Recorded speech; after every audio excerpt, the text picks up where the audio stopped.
നവകേരള സദസ്സിൽ പങ്കെടുക്കാത്തതിന്റെ പേരിൽ വനിതാ ഓട്ടോ ഡ്രൈവറെ വിലക്കി CITU യൂണിയൻ. തിരുവനന്തപുരം കാട്ടായിക്കോണം ജംഗ്ഷനിൽ ഓട്ടോ ഓടിക്കുന്ന മങ്ങാട്ടുകോണം സ്വദേശിനിയായ രജനിക്കാണ് ദുരനുഭവമുണ്ടായത്. ആരോഗ്യ പ്രശ്നം മൂലമാണ് നവകേരള സദസ്സിൽ പങ്കെടുക്കാതിരുന്നതെന്നാണ് രജനി പറയുന്നത്.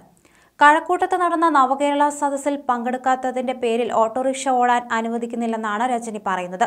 ഓട്ടോറിക്ഷ തൊഴിലാളിയായ കാട്ടായിക്കോണം മങ്ങാട്ടുകോണം സ്വദേശിനിയായ രജനിയാണ് CPM CITU പ്രവർത്തകർക്കെതിരെ പരാതിയുമായി രംഗത്ത് വന്നത്. കഴിഞ്ഞ 8 വർഷമായി കാട്ടായിക്കോണം സ്റ്റാൻഡിലാണ് രജനി ഓട്ടോറിക്ഷ ഓടിക്കുന്നത്.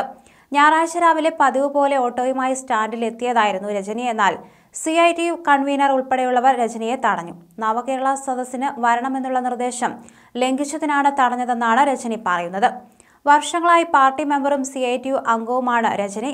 സുഖമില്ലാത്തതിനാൽ നവകേരള സദസ്സിൽ പങ്കെടുക്കാൻ കഴിഞ്ഞില്ല. അതിനാണ് വിലക്കുമായി വന്നതെന്ന് ഇവർ ആരോപിക്കുന്നു.